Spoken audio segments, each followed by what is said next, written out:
Welcome to the show, everyone. I have on our favorite couple. You are our favorite couple to interview. Absolutely 100%. Of course, besides Doug and I. If you're finding this on YouTube, hi, I'm JJ. This is my channel. What that means is I'm going to talk. If you don't like me, that's totally cool. You can find more at harvillandhelen.com for Harville, Hendrix, and LaKelly Hunt. Welcome back, guys. Thank you. We're delighted to be back and delighted to see you and your smiling face. You have such a wonderful and infectious smile. I wish I had one like that. I have to kind of make myself smile. I think just your energy, Harville, like your excitement, your passion, your Ah, curiosity. That's what I appreciate about you guys. In the stage of life that you're in, how many people are pioneers? You guys are pioneers. You're out there making a difference. You're seeing the vision of the world and you want it to be better, and you're not resting until you've given it every last drop of your energy to do so, right? You're not. Well, that's what I love about you. There's too many old cranky people in the world who aren't trying to do anything. They're not even curious. That's what I love about you. You're curious. You ask questions, you're present, you want to help, you want to give. I'm going to start to cry. Anyway, today we're talking about their latest book, their newest book, How to Talk to Anyone About Anything. Okay, tell me, what inspired this? Well, that's a sort of serious story, and I think we can also say something kind of funny. But let me do the serious story first, so that grounds us and gives us credibility, and chime in on the story as you I'll like. totally let him begin the first 10 minutes or so. So, Okay, you're on the clock, Harville. so I'm on the clock. I got 10 minutes to tell the story, and I'm sure I can do it in less time than that because by that time it would probably get boring. But the book arises out of a shift in our careers. Um, our careers have been basically Helen in the women's movement, me in couples therapy, Helen joining me in couples therapy, and we are co-authors, as you know, now of 12 books. Yeah, and I in don't know if you area. know that one day I was minding myself in New York City, picked up the phone, and it said, Helen, this is the Seneca Falls Hall of Fame. We want to induct you as the founder of feminist philanthropy. Well, there was one other woman who I learned from, and I always thought it should be her, but I was the one that had that woman come and speak in Dallas, Texas, and then it got started, and then proposed to Harville, and then moved to New York and the New York Women's Foundation, and Gloria had me on her board. And so I'm the founder of Women's Philanthropy, meaning people can change over time. Women used not to be able to go to college. Women couldn't host their own podcast. And women couldn't have a bank account. They couldn't have a credit card. So women and money has changed. Yeah. And now, Gloria Steinem says our dialogue skills are the next stage of feminism. And that's what the subject of the book is. Yeah. So that's where the book comes from. Our career had been in intimate partnership, plus Helen's global impact on women.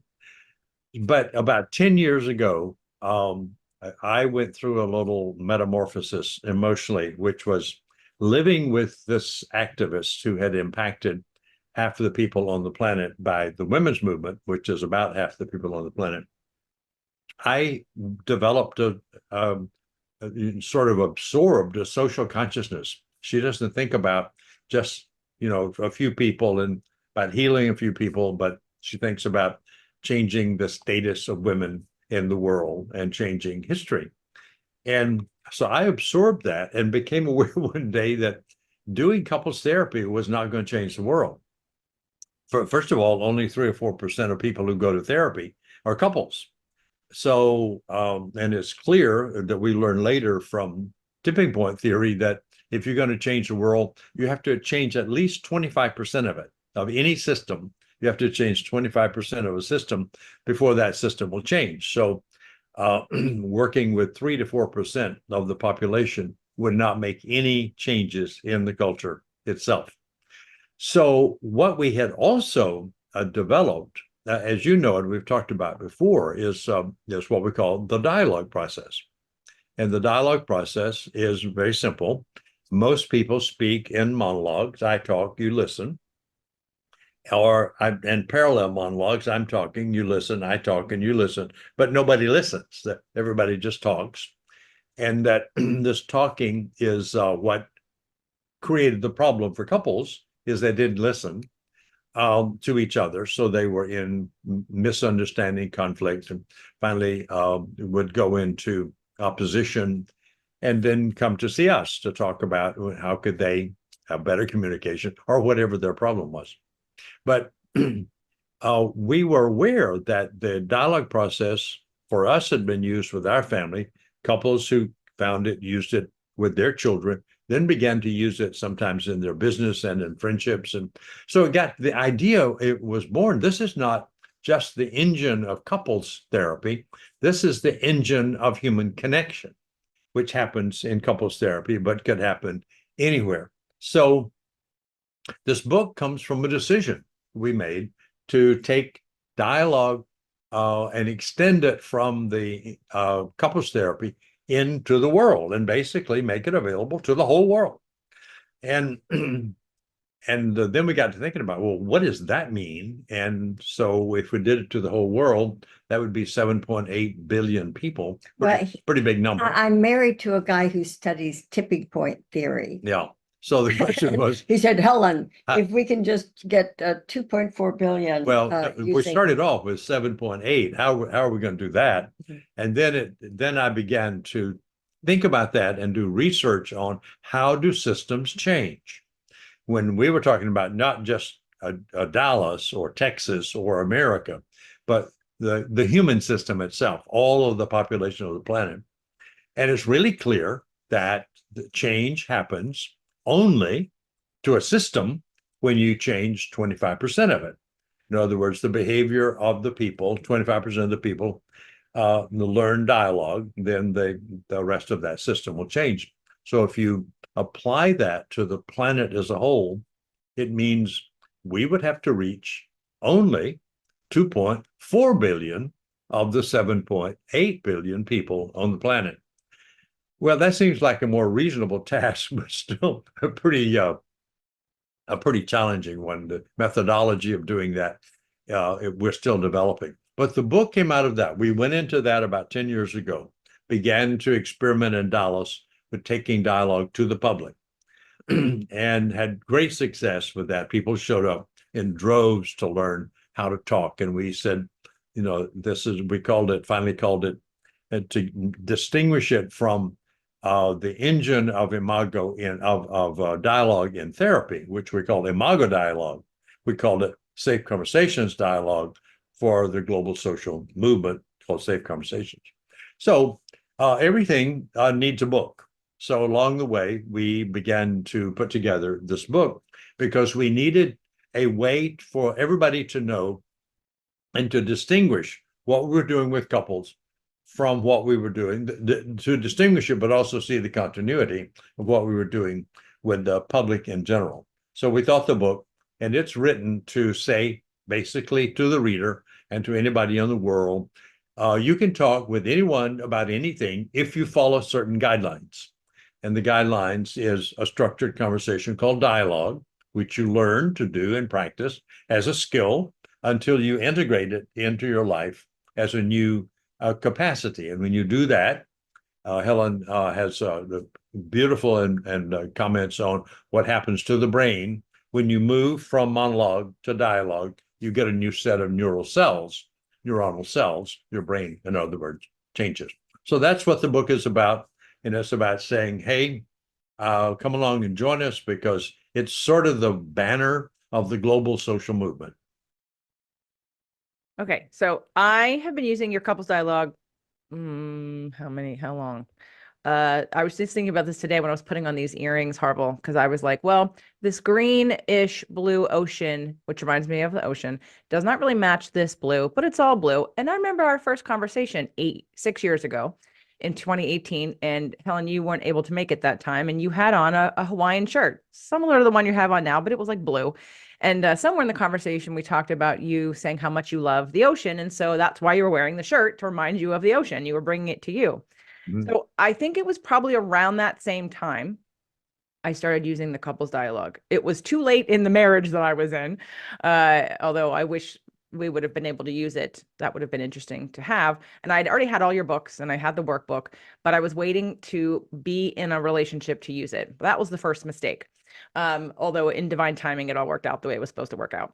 So I used it since in my current relationship. And you've met Doug. We've been to Esalen with you for that and interviewed you on, I think, Dethroning the Therapist was the name of that. And it was the four of us after that time. Dethroning the therapist. Yeah, Yeah. well, you came up with that, Right. Helen. And actually, to also comment on sort of your super duo power couple energies. I know, Helen, you're an Aquarius, and Aquarius are very globally socially inclined, like thinking of the bigger picture, thinking of the humanitarianism versus your Virgo. So you're more structured in that. That's why you're the details of the steps and the process, right? So what a perfect pair for the two of you to serve together, because it takes both visions and minds, one to be broad and not general, but broad and futuristic, and one to be specific and pointing towards steps, because I think those two combinations make for more powerful learning when you can encompass not only what I need to learn now, but why am I learning this and how is this going to help humanity and everyone included to sort of get a buy-in to not only do this for myself, but to do this for others. So I will tell you that many clients of mine have used the couples dialogue, and I've told them for years, and we did a show on safe conversations also, but I tell people to do it with their children, do it with their friends, do it with their employee, because it creates that safe space. So I'm flipping through the book right now, and I see that you go through explaining all the parts of the dialogue and the mirroring and the empathy and the validation. But is there in here, because I haven't seen every page yet, is there in here a copy of the structure, or are you wanting people to read this and learn without needing the papers? I think the papers are very helpful, but I can understand where some people could get a little like, oh, I don't want to hold a paper, I don't want to hold a script. But it is so helpful to hold the script, because you have to relearn something. You have to learn how to do something differently, and until you get it, the script it makes it safe. So in this book, is there a script? Well, not so much a script, but it is scripted. That is, there's a detailed explanation of each step of the dialogue process with some interpretation about what each step achieves. Like, is now a good time to talk achieves boundary management. And then saying, let me see if I got it. You learn to reflect back so that you begin the listening process. And by the way, one of the things that I hope I emphasized enough in this book, and when I say I mean we, is that the important thing about a dialogue is sort of a new awareness. I'm just amazed at how things that I can talk about for years, and all of a sudden I realize what I'm talking about. That I don't understand that, but that what dialogue does is basically bring listening into the balance with talking. Now, human beings have talked for thousands and thousands of years, but we can't find that they have listened while other people were talking, except to obey because they were usually owned. We were owned by other people for centuries. To obey or to disobey, to rebel, and now, you listen in order to refute or to find something that's wrong with what the person is saying, but not listening to get the other person, to understand them, to allow another world over here to go into your world so that you're now occupied by that world. And that's a point of view that's as valid as your point of view. And it stretches you to see and think in a different way. That has not been on the human agenda. What's been on the human agenda is the way I see the world is the way it is, and you need to see it my way, or take the highway. We're going to have some problems. And most marriages break up because they can't accept difference, that there are two worlds in every marriage, and there will always be two worlds in every marriage. And there's no way not to have two worlds, because there are two brains, and every brain has a unique access to reality and makes up its own world and lives in its own world. And you have to talk to say, oh, so that's what an orange tastes like for you. An orange tastes this way for me. And both of us are eating an orange, but it's a different orange. That's a fundamental truth that, if not understood, is the fundamental source of conflict. No, oranges taste like this. No, oranges taste like this. No, oranges taste both ways. This way in your mouth, that way in your mouth. And when you get that, then you have what is, in fact, reality. That difference defines nature. So, but I think what I was am Can I trying just what mention I'm that? trying to say, let me just finish this little Okay.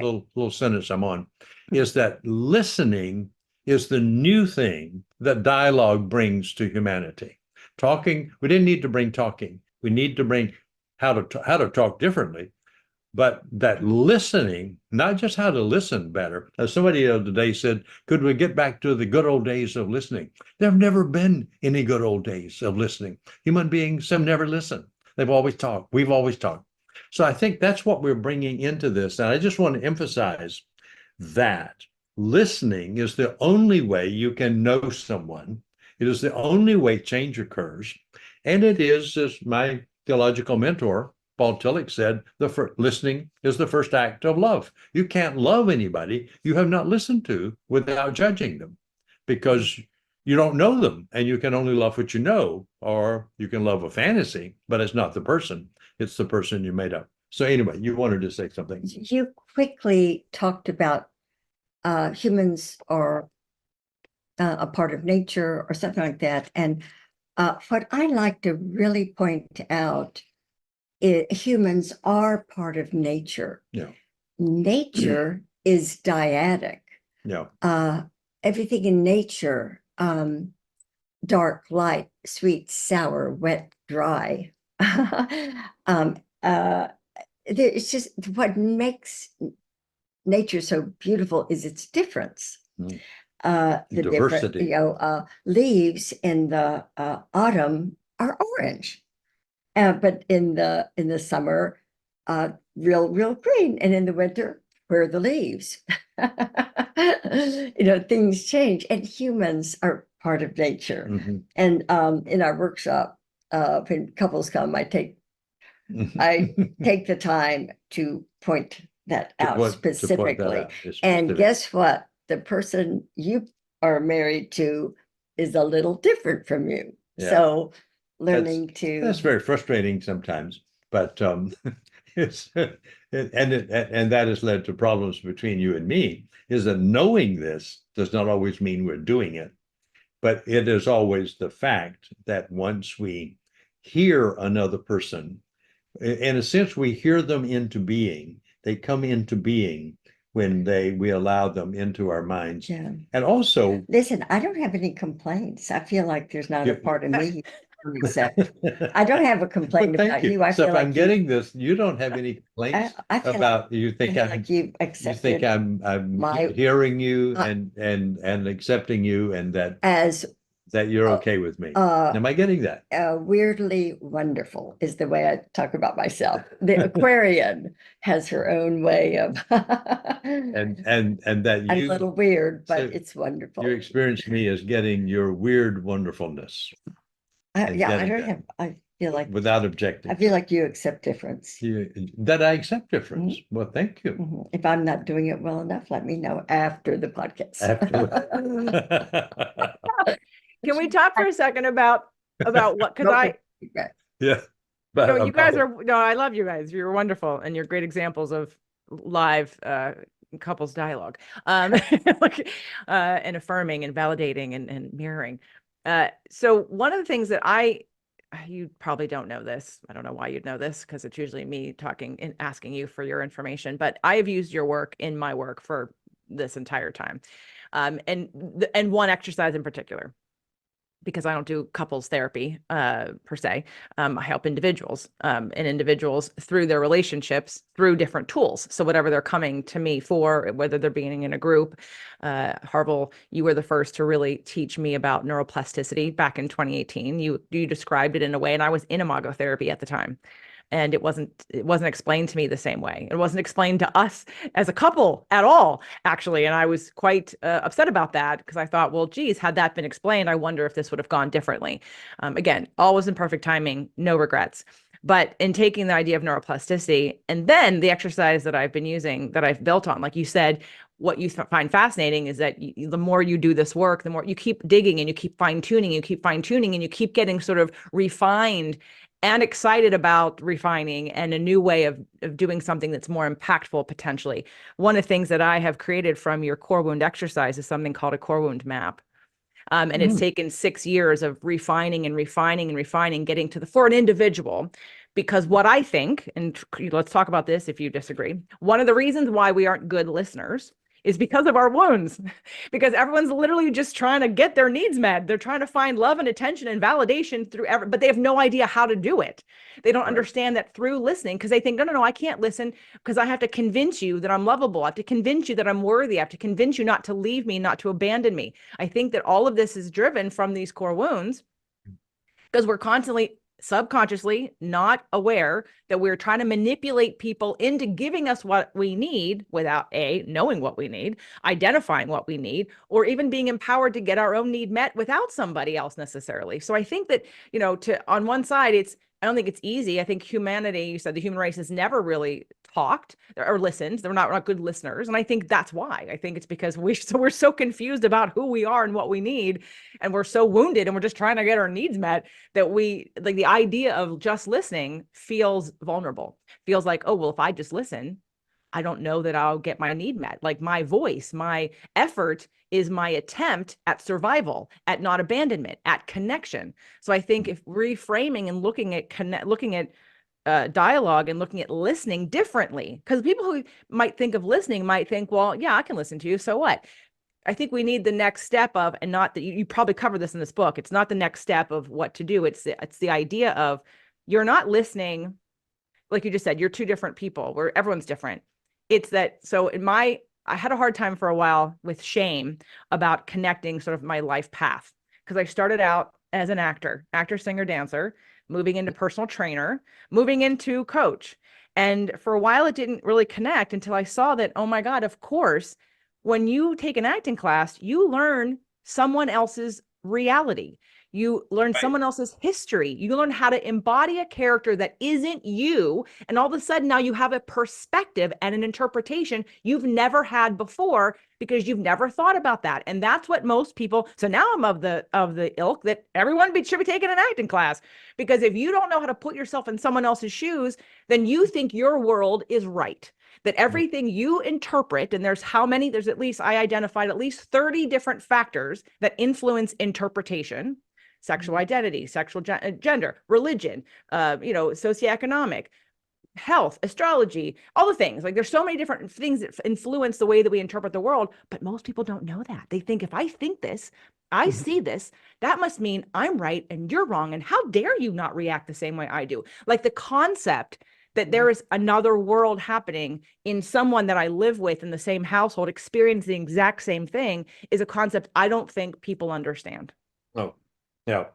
I think that's a wonderful, wonderful, beautiful speech. And I underline every sentence in that. And I want to do a sidebar with regard to the book, which is that the book talks about all ecosystems need to do the dialogical process, talk and listen, like corporations, school systems, family systems, religious systems, congregations, everybody.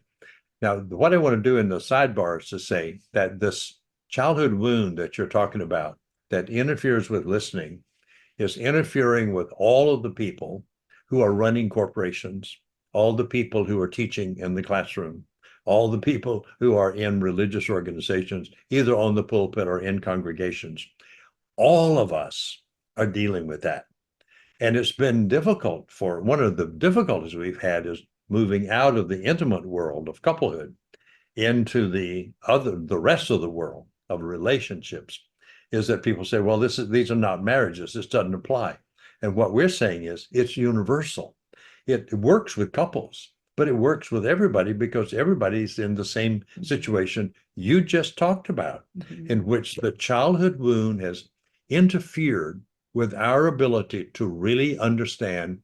The word I would use is the diversity of interpretations in which all of them are correct. Every person's point of view is true for that person, but they have a piece of reality. So it's true for them. I see reality through another window, through another lens. And if I know that, then I can say, hey, through your lens, it looks this way. Through my lens, it looks that way. Wow, we now have more of reality because I see it through two different lenses. But usually, as you're saying, I would just want to underline it. This is the great delusion of the human mind, is that if I see it and describe it, I'm seeing the truth. We have no idea that nobody can see what they say they're seeing. We always look through a cultural set of glasses. Even our perceptions have been shaped by the belief systems that we grew up in, so that we cannot see pristine, raw reality. We only see reality as interpreted through a cultural filter or a personal filter, or the filter of your personal experience. And to not know that is to not know fundamental truth. And to believe that you see the truth is a fundamental delusion. And it's because it's not reality. And so therefore, all of us are kind of on the pathological spectrum from 1 to 10, because pathology is about not seeing reality, and none of us see it. But if you know you're not seeing it, but that you're reporting how it impacts you, then you're into the way the brain works. In fact, there's even a little piece about the brain that's very fascinating on this topic, is that we all believe that what we see is what is there, and that the brain has this capacity to describe it. Actually, we don't perceive reality. We don't perceive what is there. We anticipate what is there. And when we show up, we anticipate that this is going to happen. And if it doesn't happen the way we anticipated it, then what the brain does is to look at the difference between what was anticipated and what was experienced and correct the perception. So the next time we go and we're anticipating what's going to happen now with this additional piece of information. Now, we don't consciously do that. The brain just does it. It just keeps correcting itself. So it wasn't like that, it was like this. So that's the other thing. I remember when I learned that now some years ago, it's like, oh my God, I thought it was bad enough that we have just different points of view. But what really makes it challenging is that our point of view is our on-ramp into an interaction. We anticipate what we're going to see. So we don't perceive it, we imagine it. And then we show up and it's not that way, then we correct our perceptions, or we don't. We say the thing that we saw that was there shouldn't be there, or it's the wrong thing that was there. And that's really tragic, because that means we can't learn. We can't enlarge our own perceptions to move from the confinement of our experience into the larger experience of something else or of someone else. So we're talking here about real fundamentals. And when you get into therapy, this is what's going on. And that the process in therapy is to come to understand how the brain works. And this is where Helen has been such a major contributor to all the people we work with, because she just has this fascination with brain processes and has developed an amazing presentation about that, which she gives to couples. So if you'd been working with her, you would have gotten your knowledge about the brain. Of course, I know. No, there was a reason why I didn't get that information. I wasn't supposed to at that moment, because of on a soul level, our contract was done. It got me where I needed to go, and I'm where I'm supposed to be now, and everything is perfect, divine timing. I want to quickly say about, because you mentioned therapy. I want to be clear when you say therapy, because I am not necessarily a proponent of therapy. I'm a proponent of Imagotherapy. That's it. Anything else should not be talk therapy, in my opinion. No, I have a whole wow. I have a 90-minute class called 3 Reasons Why Talk Therapy is Ineffective. Now, Imagotherapy, I've always said, we go back before I even met you, and I said the only relationship therapy worth talking about was Imagotherapy. And that goes back to like 2014, 2015. So for me, that's when you say therapy, I want everyone to make sure you understand it's Imagotherapy we're talking about, not just general therapy, because while I'm sure there are wonderful therapists out there that don't do Imagotherapy, I think the traditional talk therapy model fails everybody because it doesn't create neuroplasticity. You know something, you're aware of something, but you don't behave any differently when you're in the same situation again. So I think people become victims and they go to get validated, and no one ever challenges their responsibility in their situation. So we need more. There's not enough brain activity for me in a regular traditional talk therapy situation. However, different in Imago because you have a structure. You have a structure, you've got a plan, you've got exercises, you've got education. That's what we need. If we take, what's the quote? Is it Einstein? You can't change the problem with the same mind that created it. Well, if you don't learn anything new, then you're dealing with the same information. You're not going to get anywhere. So I just wanted to clarify. Anyone listening to that, when you think, oh, Harville thinks therapy is good. Yeah, Imagotherapy, that they created. Okay, continue, Helen. Yes.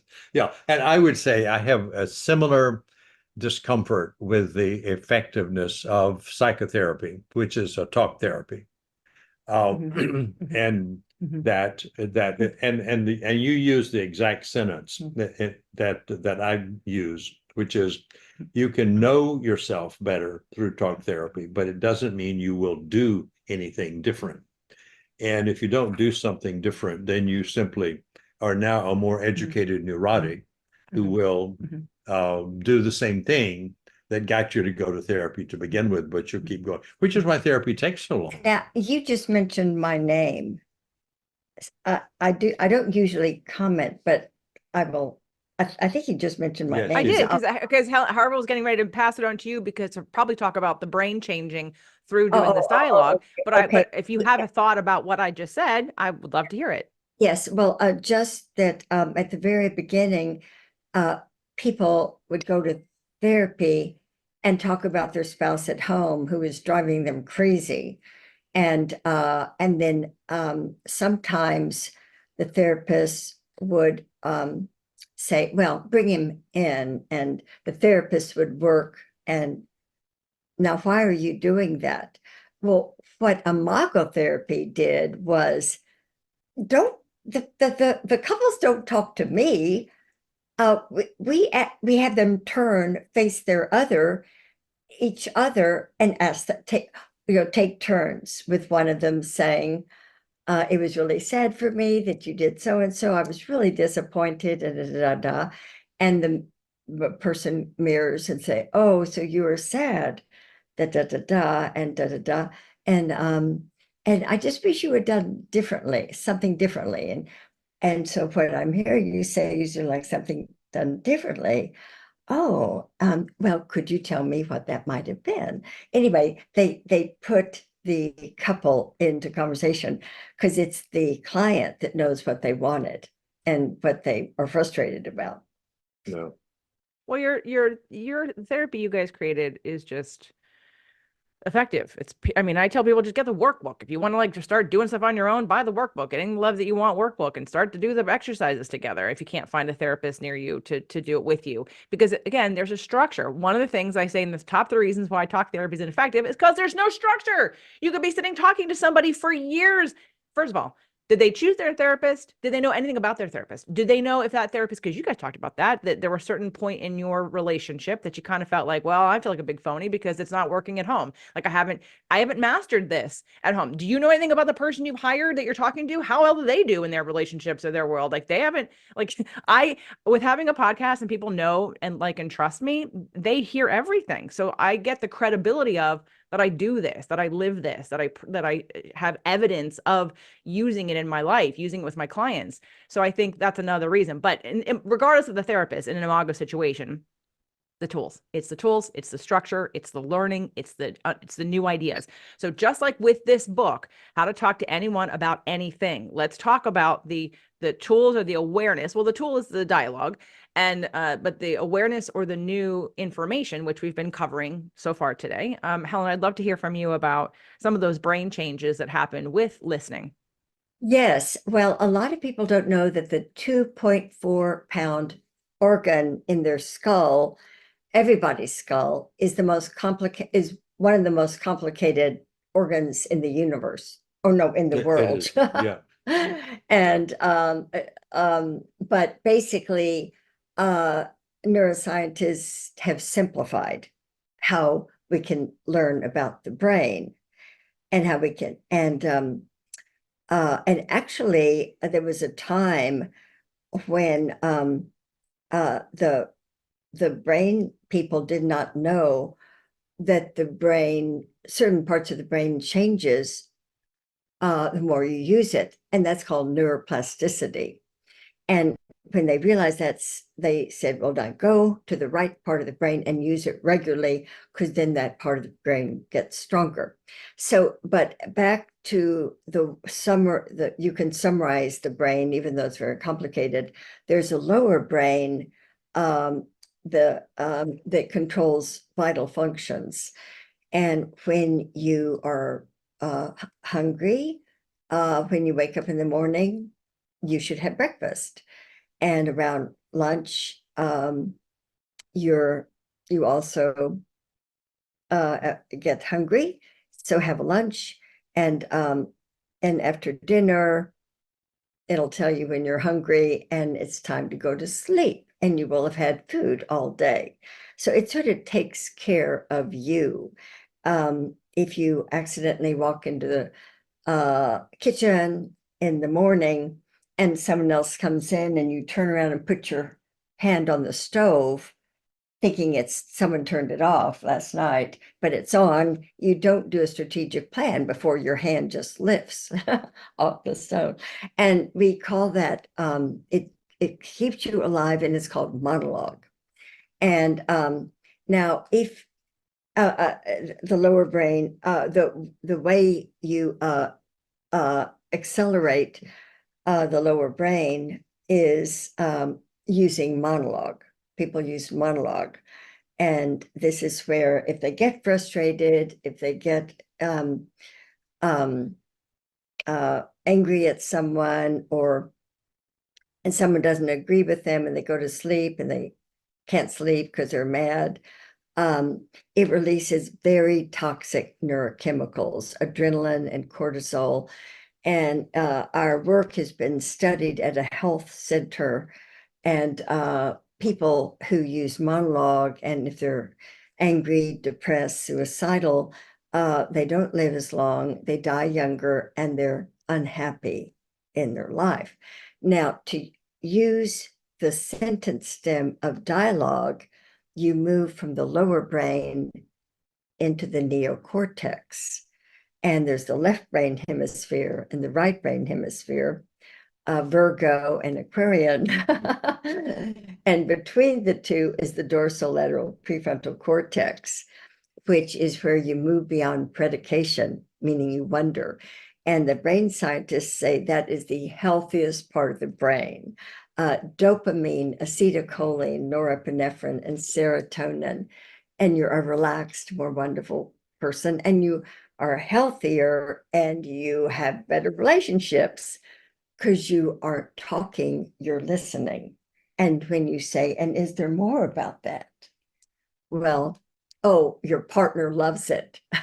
Instead of now, okay, I've been marrying you.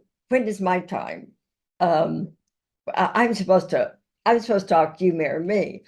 But then when you say, is there more about that? And that's part of the sentence stems. You have healthier relationships, and you're a healthier person. So there are all sorts of reasons to use dialogue. Yeah, and Helen, what I'd like you to add to what you're saying is you've reduced it even more to simplicity, so everybody understand the difference between the wise owl brain and the crocodile brain. We call it crocodile brain and the wise owl. I mean, we have a book on Kindle that you can purchase on that. Yeah. I just thought when she, what is it? They're cartoons, in fact, they're drawings. That all of a sudden the brain made more sense, even to me. That up here there's a wise owl, and this wise owl is not caught up in emotions. And down here there's this crocodile who has nothing but emotions. And that our job is to regulate the interface between top part of the brain and the rear part of the brain. and that hopefully you live up here and regulate back here, and then you have, and that you can do that. And when you practice doing that, your brain actually creates new neural pathways, so that eventually your brain is not having to practice all the time. It moves into a new level of organization. And that's the neuroplasticity that That's this part of the neuroplasticity. brain get. I'm 74. No, I'm 77. 75. Okay, 75. But Talking about your age? Did you have to ask Harville what your age was? yeah. Well, I'm right brain. Right brain is sometimes a fuzzy thinker. The artist and Beethoven and da da da. But and us Virgos remember how old you were. but anyway, I don't look 70. You look about 47. I know, but you said I'm how old? 75. 75. Okay. 76. 75. Okay. So there's more than 10 years between you, huh? 13. Yeah. 13. Okay. But and I really credit I love using dialogue for my sake, and he loves it for his sake. Yeah, Well, she married an older man. Well, you look as youthful, Harville. So I wouldn't have known that there was that much difference between you, because I think, again, the curiosity keeps you young.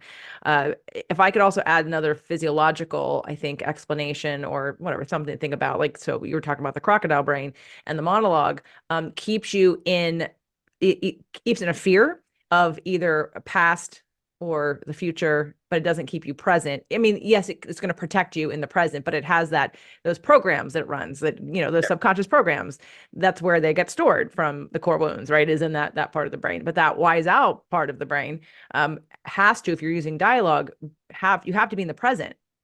Like, you can't be thinking about the future or the past. You have to be present because you're listening. Like, listening is a skill that keeps you present. It's like meditation in reverse. You're just listening to a person versus listening to any inner guidance or guidance from any other sources if you're meditating, because it's like prayer is where you're asking, meditation is where you're listening for the answer, and dialogue and listening feel like keeps you present to being connected, because that's actually connection too, right? When I'm listening to somebody, I'm therefore connected to them, because in this present moment, we're both present.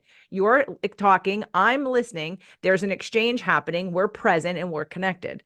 And I think there's the whole monologue piece and the whole core wound piece and the whole, I don't even know, like the defensiveness, the fear that people have keeps us all separated and not in the present moment. So the things you just mentioned about all the hormones that help us to feel, all the love, the dopamine, the norepinephrine, the serotonin, that's all stuff that keeps us present. And we want to feel that. That's what we're searching for.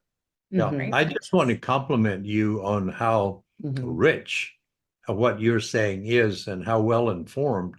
I'm learning from you. So thank you. Maybe we should see if she would become our agent to the world. I mean, you really get us. And the thing I do. It's like I just thank you. Oh, well, I would love to one day when I'm finished with the next book, because I have a book I'm kind of writing, but it's based on your work, part of it. Like, again, this whole core wound piece that I've sort of taken, and I've created a program called Rewiring Your Core Wound Patterns. So, but that's taken 6 years of development. It's taken 10 years of doing it. It's taken 10 years of talking about it, and it gets finer. Like, because I always keep wanting like another way. What's a faster way to get to the point and get out of here? Like, how do we change this? We don't need all the theory and analysis necessarily. I want to make it short, sweet, and to the point, so you see it and you can make choices about it. And so one day I'd love to share that with you. I'd love to see that. Yeah, because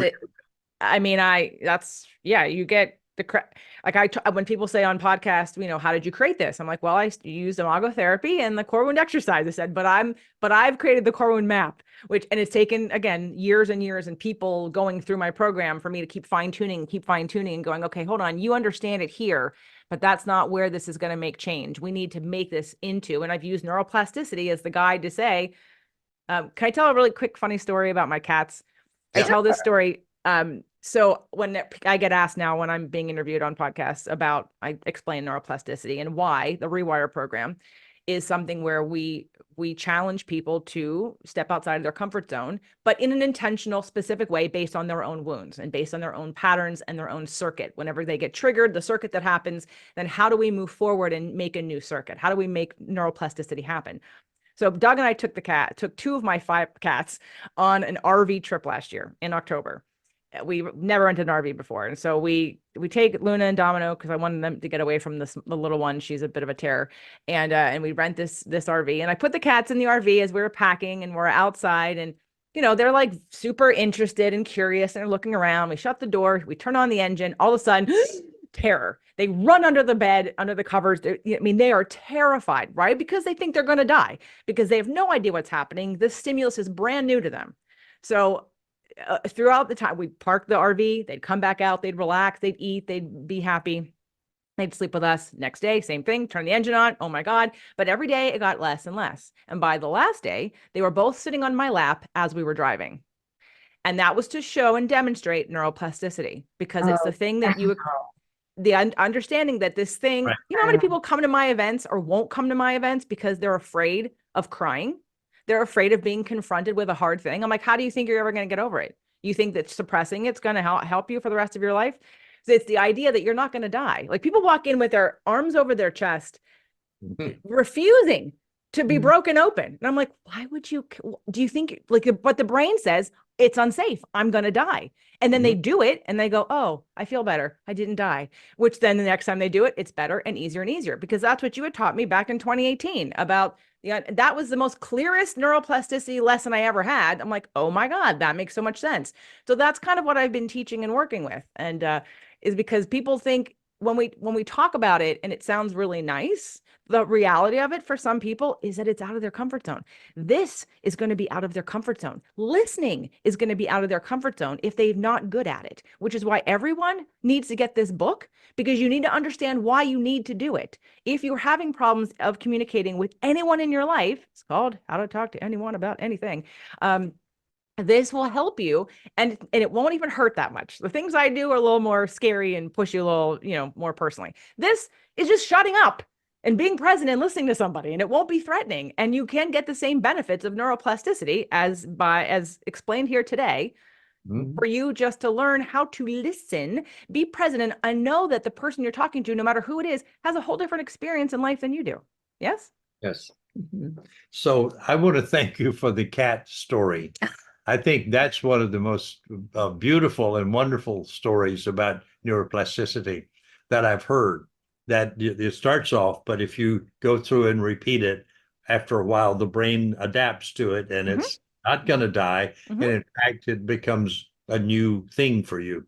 And that was beautifully done. And anytime you want to send that map, I'd love to see it. That sounds like, and I'm hoping we'll do a book on that. That's a very important piece of information to get out to the public. I'd like to talk about it first because it's something that it's using the very rich exercise you've created about the core wounds and extracting the data from it. It's like, I liken it to, again, another reason why I think talk therapy is ineffective, because I like diagnostics. I like data collection and then diagnostics, so that you know what you're trying to heal. Because if you're in therapy wondering how you're going to change your life, and you're talking about why your partner or your child or your boss wronged you, and that's a story we talk about for 3 months, we are never getting to the fact that you have a core wound that gets activated by these people that they did not put there. This is not about them. This is about what happened between 0 and 7. So anyway, right. But I love to talk about it with you and share it with you because it's not something that I've created and give to people like, here, do this. It takes some help to learn how to extract. Well, I actually did a course called the Roadmap course, and that it's in there. But anyway, I just want to make sure everyone gets everything you want them to know about this book, why they need it. And also, if anyone's listening to this and maybe you haven't been attracted to working with me as a trainer or anyone else that's been on the show, but you feel very strongly like you'd like to help Harville and Helen reach the people that they need to reach. I know you have a certification for safe conversations. Do you still have that? We have it. In fact, yes, we do. We have now that book is the basis for a program that we've just edited for corporations called Safe Conversations at Work. And we are now working on one called Safe Conversations at Worship. And then we will do one Safe Conversations in the Classroom.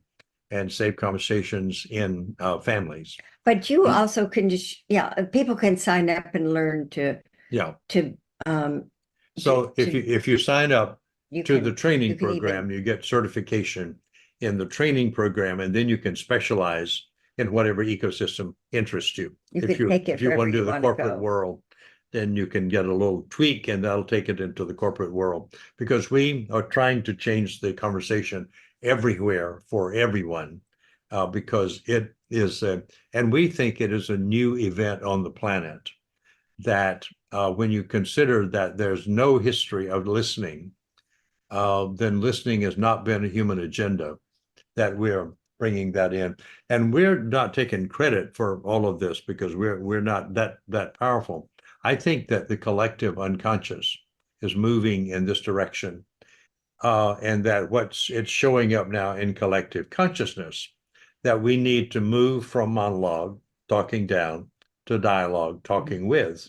And that when we do that, we change everything. We change social institutions, political institutions, economic institutions, marriages. Everything changes when you move from parallel monologue to dialogue. That looks simple, but that's tectonic. It's equal to the Copernican revolution, in which human beings discovered the sun is not, the earth is not the center of the universe. It is the sun. And it's took people 400 years to integrate that. So and the Vatican didn't apologize to putting Galileo under house arrest until he died, when he told them about it, until about 40 years ago.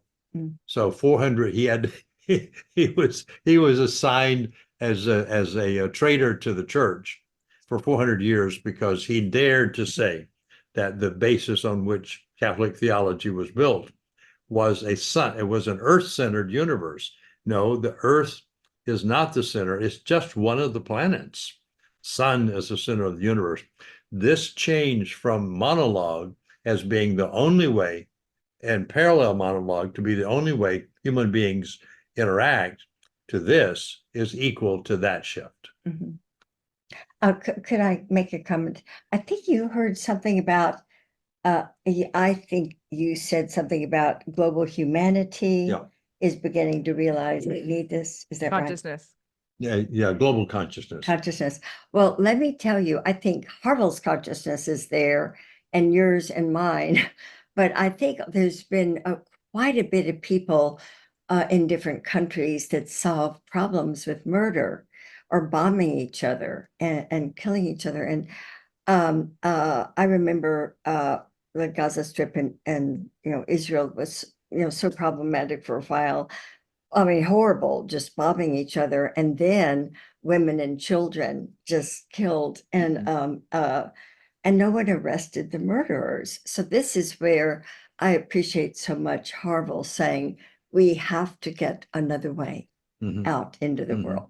I think it's time, and we appreciate the book publisher who was so committed to getting it done well and having people purchase it, because this could make such a big difference. And we call it system change rather than symptom change. You can change all the symptoms you want to, but they will keep recurring until you change the system that produces the symptom.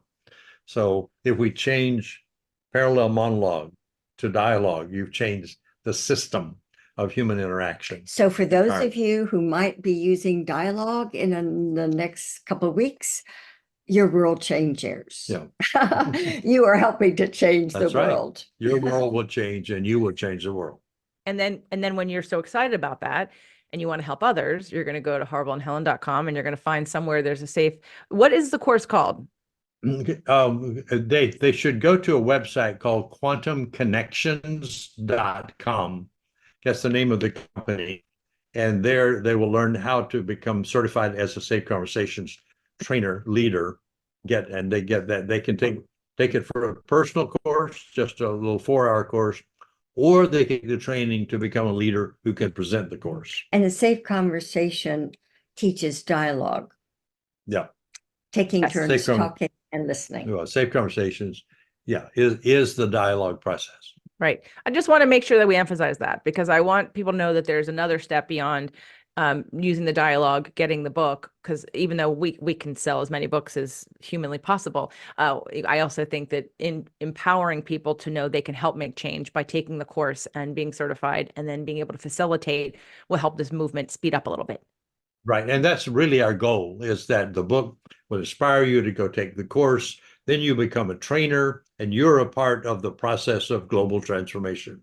Because everybody you teach, they learn dialogue, they bring it into their ecosystems. Eventually, you get the ripple effect. And hopefully, we'll get that in the next 30 years. And the world will shift and become dialogical and not monological anymore. I'm going to hold that vision for you, and I'm going to hold the vision that we see proof of that in your lifetime. Ah, Yeah, wow. Okay. and on their websites, you can also purchase a video of Harville and me talking to you in your home.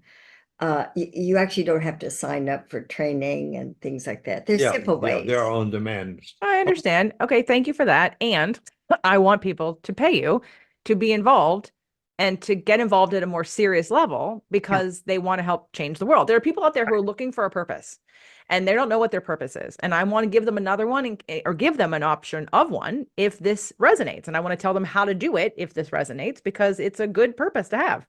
Yeah. Beautiful. Yeah, thank you. That's really wonderful. You are now a part of the project of global transformation through dialogue. Thank you very much. Whether you chose or not, but I think you chose to be.